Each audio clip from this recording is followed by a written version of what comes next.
Gente, são 11 horas e 20 minutos. Eu volto a falar novamente das buscas pelos 4 sobreviventes que acontece nesse momento lá em Paraibuna, Vale do Paraíba, aqui no estado de São Paulo. Depois das 9 horas da manhã de hoje, finalmente encontraram o helicóptero.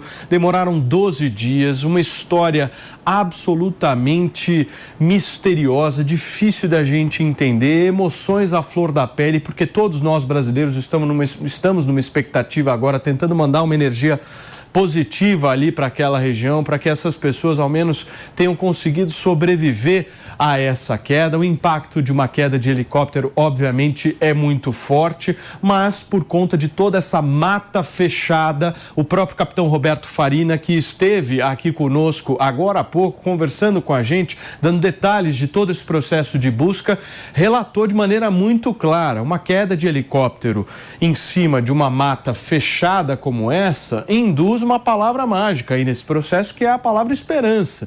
Ainda pode-se ter alguma esperança de alguém ter sobrevivido depois de uma queda dessa, uma queda absolutamente brutal, aí como nós estamos vendo nas imagens à direita, uma imagem recuperada do último dia 31 de dezembro ali na rodovia dos Tamoios, em que infelizmente um piloto que já sabia das condições negativas de temperatura, já tinha todo o conhecimento, já havia conseguido inclusive pousar pela primeira vez o helicóptero, ou seja, estava ali seguro numa mata que não era fechada, foi lá e resolveu tentar. Inclusive ele fala isso para o comando que estava em Ilhabela, que seria o local onde ele seria recebido ali através das autoridades. Ele diz claramente que ele tentaria passar por cima das nuvens. E a pergunta que a gente faz, como espectadores dessa história, é como é que um piloto que está pilotando uma aeronave deste porte, que está sob a responsabilidade dele, de outras três vidas, como é que um piloto tenta? Para que tentar? Para que? Essa é a pergunta que a gente está se fazendo agora, e é isso que as investigações têm que mostrar. Para que esse cara resolveu tentar num momento tão complicado como esse do ponto de vista de clima? Para que esse cara resolveu tentar? Ele queria o quê? Curtir o Réveillon? Ele estava pensando no quê? No champanhe da meia-noite? O que esse cara estava pensando que ele simplesmente foi lá e resolveu tentar? É isso que está deixando todo mundo indignado, Pepe. E o tentar é o limite entre a vida e a morte. Não tem outra palavra para definir isso, né? Quando você está piloto de helicóptero, você tenta fazer uma manobra, você está colocando a vida de pessoas em perigo. E a consequência foi o que aconteceu, infelizmente, com o helicóptero. Agora vamos torcer, como você bem mesmo disse, né? O fato do helicóptero ter caído numa mata cerrada pode ter ajudado, de certa forma, a não ter muito dano, e a gente pode ainda acreditar que possa ter sobrevivente, né? E uma vida humana que sobrevive a um acidente desse tem que ser celebrado. Então, eu quero mostrar para vocês agora, para você que está no rádio, você não vai verificar isso, mas fica tranquilo que eu vou te traduzir tudo dessa imagem. Tem novas imagens sendo divulgadas agora, ali na região de Paraibuna, em que a gente observa com clareza a densidade da mata e a complexidade que é da gente tentar fazer qualquer tipo de busca por ali. Vejam só a quantidade de árvores, a altura dessas árvores. Nós estamos falando de árvores aí de mais de 10 metros de altura, ou seja, para a gente verificar o que está ali embaixo é muito difícil.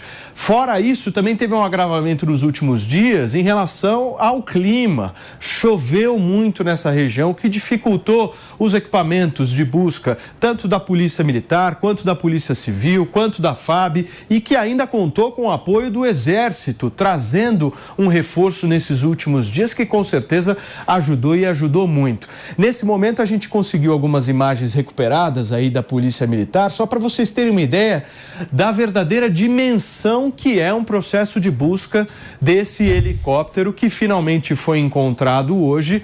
E o que a gente quer saber agora, o que todos nós queremos saber, e aguardando inclusive o posicionamento da FAB, é se essas 4 pessoas conseguiram de alguma forma sobreviver. Pediu, Renato? Alô, é importante a gente lembrar que quando a polícia e a Força Aérea Brasileira estava procurando pelo helicóptero, eles delimitaram uma área de 5.000 quilômetros quadrados.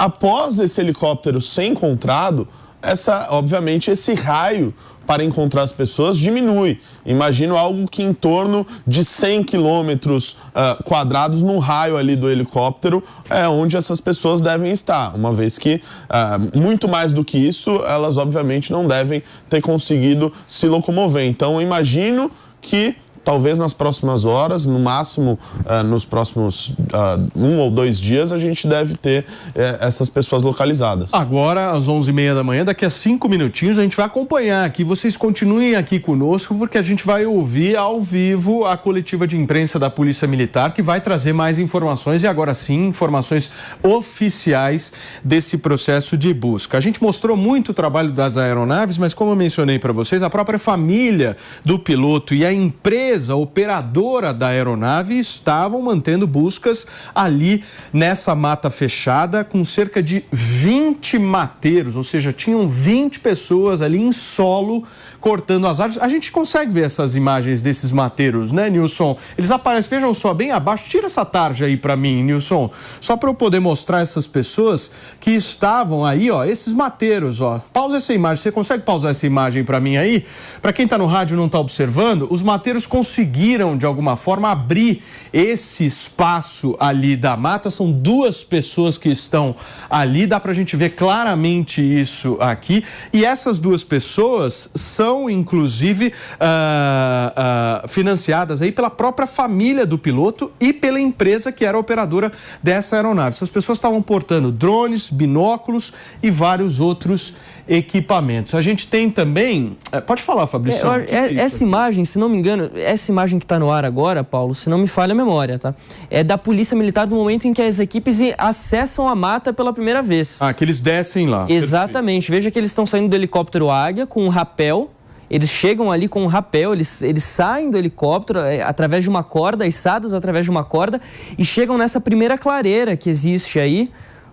Quem nos acompanha com imagens agora dá consegue ver. Estamos construindo a notícia ao vivo, exatamente. Turma, ao vivo, para vocês verem exatamente esse processo de descida aí de um membro da Polícia Militar, como uma espécie de rapel, como o Fabrício bem colocou aqui. Mas esses mateiros também foram muito importantes para abrir, né, o espaço, para abrir o caminho, que pudesse ter esse buraco aí no meio da mata, como vocês estão vendo. A gente imagina que numa situação de emergência, claro, é muito cedo para afirmar qualquer coisa envolvendo helicóptero, até mesmo para saber se os passageiros, os tripulantes estão vivos ou não, mas em uma situação de emergência, geralmente pilotos de helicóptero, de avião, procuram uma área mais plana para pousar. Essas árvores, essa vegetação densa, alta, isso acaba muitas vezes dificultando ali algum tipo de pouso de emergência, quando se há pouco controle da aeronave, justamente porque essas copas muito densas podem acabar danificando a estrutura da aeronave e provocando ali um segundo tipo de acidente, alguma coisa que pode até mesmo ferir as pessoas que estão dentro do helicóptero ou de um avião. É uma região muito difícil de se trabalhar. A gente estava falando que o piloto tentou, após o pouso de emergência, ele tenta novamente decolar e chegar até a Ilhabela. Essa é uma região ali conhecida como Fazendinha, que é o último ponto ali da Serra do Mar, antes de chegar no litoral. É uma região muito complicada de se operar, definitivamente. E o PP estava falando, é importante a gente destacar aqui, aviação civil, táxi aéreo com helicópteros, o mais importante, acima de tudo, é a segurança. Isso tem que vir em primeiro lugar, seja aviação civil de grande porte, seja táxi aéreo com 4 pessoas, como tinha nesse caso. Novamente, volto aqui a dizer, Paulo, quem conhece a região da Serra do Mar, Rodovia dos Tamoios, aqui Sistema Anchieta Imigrantes, uma cidade, por exemplo, como Cubatão, ela está sempre ali rodeada de neblina. Isso por quê? Porque é uma região de serra, logo após o litoral, onde vem a umidade do mar, os ventos vindos do litoral, e eles acabam esbarrando na serra de forma que eles não conseguem, as nuvens não saem daquela região, elas ficam ali paradas, não avançam aqui em direção à capital, em direção ao Planalto, Vale do Paraíba, por exemplo. Então é uma região muito difícil de se operar. Escuta, Nilson, a gente já tem o sinal aí da coletiva, marcada inclusive para as 11h30, já estamos praticamente no horário aqui e verificando como será feita essa coletiva que vai começar dentro de instantes ali na região de Paraibuna pela própria Polícia Militar, que vai detalhar toda essa operação de busca, e o que todos nós estamos querendo saber é justamente isso, se há ou não há sobreviventes depois da queda desse helicóptero no último dia 31 de dezembro. Mais algum ponto, Pepe? Agora a curiosidade é quando que a polícia vai de fato chegar no helicóptero, né? Essa informação é importante, porque com isso, como bem disse o Renato, você consegue precisar exatamente qual que é o raio de distância para procurar os sobreviventes ou as pessoas que estavam no helicóptero. Então, mas o que impressiona, Paulinho, é você ver como que a nossa polícia militar, como as nossas forças são preparadas para qualquer situação. Você vê, por exemplo, a pessoa descendo de rapel no meio de uma mata, o helicóptero Águia planeando ali para facilitar o acesso dos policiais militares dentro da mata. Você vê realmente que é muito preparo e é motivo de orgulho para a gente, não é? Agora, o que a gente pode esperar dessa coletiva, hein, Juju?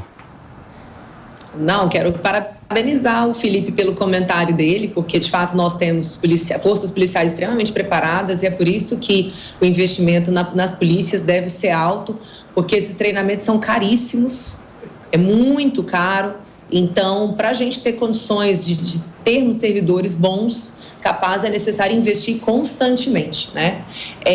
Sobre a busca das vítimas, eu acredito que em breve vão começar a utilizar os cães farejadores, né? Porque os cães são muito precisos. Então, para acabar com essa angústia logo, acredito que daqui a pouco eles já começam a atuar aí, porque imagina a angústia dos familiares dessas pessoas que estão ainda desaparecidas, né? Lembrando que mantenhamos a esperança viva aí, né? Vamos aguardar. A gente tem inclusive o mapa da localização precisa, né, Nilson? Coloca aí na tela para a gente verificar onde é que eles acharam esse helicóptero. A gente sabe que é muito próximo ali da rodovia dos Tamoios, próximo do município de Paraibuna, na região do Vale do Paraíba, aqui no estado de São Paulo, mas a gente quer entender. Esse é efetivamente o local onde foi encontrado. A gente percebe que é um local de muita, mas muita mata. Se vocês conseguirem ampliar um pouquinho para mim, não sei se dá, ou se essa imagem ela é fixa, só para a gente ter uma ideia do quão distante está. Só dá para a gente ver assim, perfeitamente. Só para vocês terem uma ideia, ali nessa região, ali próximo do município, do bairro do Cedro, ali na região de Paraibuna, algumas chácaras ali, e uma rodovia SP-088 que passa ali pela região, alguns certo? Quilômetros ali da Tamoios, né, que leva justamente do Vale do Paraíba até o litoral norte, a principal via de acesso, né, Paulo? Na realidade, o litoral está para a direita, né, Fabrício? Isso, exatamente. Já começa a ver o litoral um pouco mais à direita. Só para vocês entenderem, então, à direita está o litoral norte de São Paulo, à esquerda está a região ali de Mogi das Cruzes. Não sei se vocês conseguem andar um pouquinho com a imagem, só para a gente poder... É só isso, né? Perfeitamente. Dá para a gente ter uma ideia exatamente de qual é o ponto onde foi encontrado o helicóptero que, depois de 12 dias de busca, aí, finalmente foi encontrado. Vocês percebem claramente que há só mato nessa região, por isso justamente a dificuldade, né, Pepe? E é muito longe do ponto que eles iam parar, né, que é na Ilhabela, não é? A cerca de 80 quilômetros pelo menos ali de Ilhabela ainda, ou seja, 120 quilômetros do aeroporto Campo de Marte, 80 quilômetros de Ilhabela, pouco mais ali na metade do caminho, ainda tinha mais uma boa perna da viagem pela frente. Uma bela perna, né? E aí o nosso pessoal está tentando abrir mais a imagem aqui para a gente ter uma ideia. Muitos rios também ali na região e, obviamente, uma região altamente montanhosa e difícil de acesso, principalmente quando há um clima instável como era aquele do dia 31 de dezembro. Deixa eu só fazer um rápido break para você que está no rádio. A gente já volta aqui com a cobertura dessa busca pelos sobreviventes do helicóptero. São 11h34. Fala, Fabrício. É importante a gente destacar, né, Paulo? Aviação civil, táxi aéreo, a legislação, como o PP tinha trazido aqui mais cedo, a legislação ela já existe e ela é segura. A gente tem diversos procedimentos de segurança que são muito importantes. Quando a gente fala de aviação civil, por exemplo, Paulo, há muito temor quando a gente fala do aeroporto de Congonhas ou do aeroporto Santos Dumont, lá no Rio de Janeiro, mas são locais onde os pilotos precisam de licenças específicas para pousar usar para operar voos por ali. Isso mostra como a aviação no Brasil, como táxi aéreo, é uma coisa muito segura. Mas a gente precisa coibir as práticas que são erradas. Então, o helicóptero estava irregular, a empresa irregular. Foi uma decisão do piloto levantar voo depois do pouso de emergência. A gente, nesse momento, claro, não vai procurar culpados aqui. O mais importante é que todo mundo seja encontrado com vida, mas é importante a gente destacar a segurança que a legislação garante para esse tipo de serviço e que precisa haver um cumprimento firme das regras para evitar qualquer tipo de desastre. Quando as regras da legislação, que é muito bem atualizada, são seguidas à risca, a possibilidade de qualquer tipo de incidente cai drasticamente. E agora a responsabilidade mesmo tem que cair em cima de alguém que burlou as regras, sim, né, claro, Fabrício? Sim, a gente obviamente tem que aguardar o resultado de todas as investigações, mas ao que tudo indica é isso, alguém burlou as regras, porque as regras estão ali para serem cumpridas e as regras são seguras, a aviação, o táxi aéreo é seguro e ao que tudo indica isso não foi cumprido.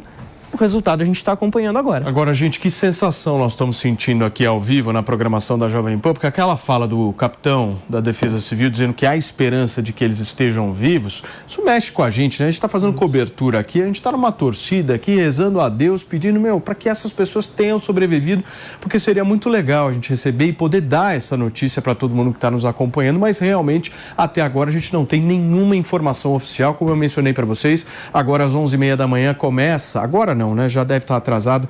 Estão organizando, pelo que o Nilson, nosso diretor, me falou aqui agora, estão organizando um pouco o cenário ali, como é que eles vão falar, quem vai falar, mas a gente está no aguardo desse posicionamento oficial, que eu não sei se vai trazer a resposta para essa pergunta, Renato Batista. Olha, eu imagino que nessa coletiva, ao mínimo, seja feita algum tipo de previsão de quanto tempo demoraria para realizar essas buscas num raio ali de cerca de 100 quilômetros de onde foi encontrado o helicóptero, qual estratégia será utilizado pela Força Aérea Brasileira, pela Secretaria de Segurança para agilizar.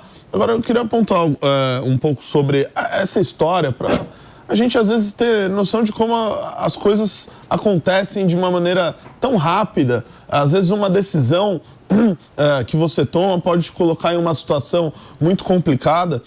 Um dos passageiros, o Rafael, ele era amigo do piloto, o Cassiano, e ele fez o empresário, e ele fez o convite para a senhora Luciana, que tem 45 anos, para fazer uma viagem de bate-volta ali para a praia. A Luciana, ela chegou até a cancelar a sua virada de ano com a sua família para poder passar esse momento lá, fazer esse bate-volta de helicóptero até Ilhabela, um lugar muito bonito, etc. Levou a sua filha de 20 anos, a Letícia, junto com ela. Chegaram até a apostar enquanto elas estavam no helicóptero. Sim. E infelizmente veio a ocorrer isso, Paulo. Deixa eu receber você que chegou agora através do rádio, são 11h38. A gente está numa cobertura aqui minuto a minuto, numa baita de uma expectativa, porque vai começar dentro de alguns minutos a coletiva da Polícia Militar, que vai trazer informações para a gente a respeito dessa busca agora por 4 ou não sobreviventes do helicóptero que caiu no último dia 31 de dezembro ali no litoral norte, próximo ao litoral norte de São Paulo. Já estou com imagens ao vivo aqui dessa coletiva, a gente percebe uma mobilização grande da imprensa, vários microfones por ali, e a assessoria de imprensa da Polícia Civil e da Polícia Militar está ali justamente aguardando para verificar o horário que vai acontecer. No momento em que começarem as falas, eu vou pedir aqui para o nosso Nilson deixar a imagem na tela fixa aqui para mim. Pode deixar essa imagem que está rodando aí, só para eu poder ter noção na hora que começarem as falas. Pepe, você me pediu? Por favor. Não, pedi. Essa coletiva de imprensa, nós estamos aqui apreensivos, né? Porque com certeza vai ser falado, especificado qual vai ser os próximos passos da busca pelos desaparecidos e qual vai ser o procedimento a partir de então. E como você bem mesmo disse, Paulinho, nós estamos realmente acompanhando a notícia na hora, estamos aqui torcendo, mandando energia positiva para que tenha sobreviventes, e essa história que começou com vários procedimentos e situações trágicas tenha um final feliz, não é?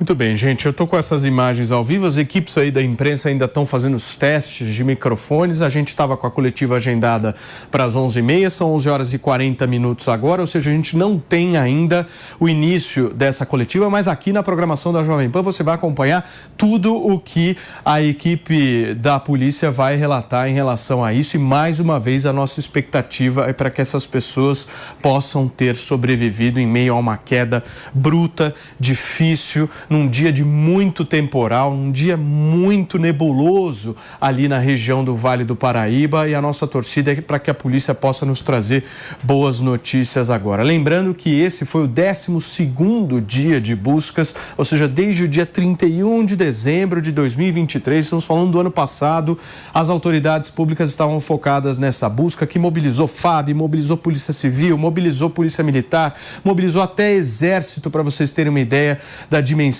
que é isso, seja pelo ar, seja do ponto de vista terrestre. A própria família do piloto mobilizou mateiros para que pudessem fazer as buscas. A gente ficou dia após dia acompanhando essa história e a gente não sabe ainda, isso que nos cria uma angústia absurda, se hoje a gente vai ter um final dessa história ou não, porque pode ser inclusive que as pessoas não sejam encontradas, certo? Ali dentro do helicóptero. Essa é uma das alternativas que pode acontecer. A gente precisa aguardar. Quem que vai falar com a gente, o Nilson? Você falou aqui no meu ponto. Perfeitamente. A gente conseguiu contato com um piloto que é amigo do piloto Cassiano, que fez todo o voo, que levou essas pessoas ali para esse local. Já, como é que ele chama, Nilson? Fala para mim o nome dele. Só para eu passar aqui para a nossa audiência. Daqui a pouquinho eu falo para vocês o José Luiz, amigo do Cassiano, que era o piloto que estava dirigindo ali o helicóptero no momento da queda. A gente vai conversar com um dos melhores amigos dele para buscar entender como é que era o Cassiano em relação aos voos que ele estava fazendo e principalmente em relação ao táxi aéreo irregular, como já foi constatado pelas próprias autoridades públicas. São 11 horas e 41 minutos. Tem mais imagens ali das buscas, o Nilson? Coloca para mim aquela imagem do rapel. Fabrício Naitz, que essa imagem é impressionante, né, meu amigo? Porque se a gente analisar a complexidade, acho que foi a Ju que citou isso, né, Ju? A complexidade, o treinamento, a necessidade de se ter gente preparada para fazer esse tipo de operação é um negócio absurdo. Sem gente preparada, você não chega numa área dessas, né? Uma área extremamente densa. A gente não está falando ali de uma área às margens da rodovia Tamoios ou qualquer outra área de fácil acesso. É uma área muito complicada de se chegar. Ô Fabrício, e é uma área muito montanhosa, o que dificultou para que a FAB e as polícias encontrassem qualquer tipo de sinal.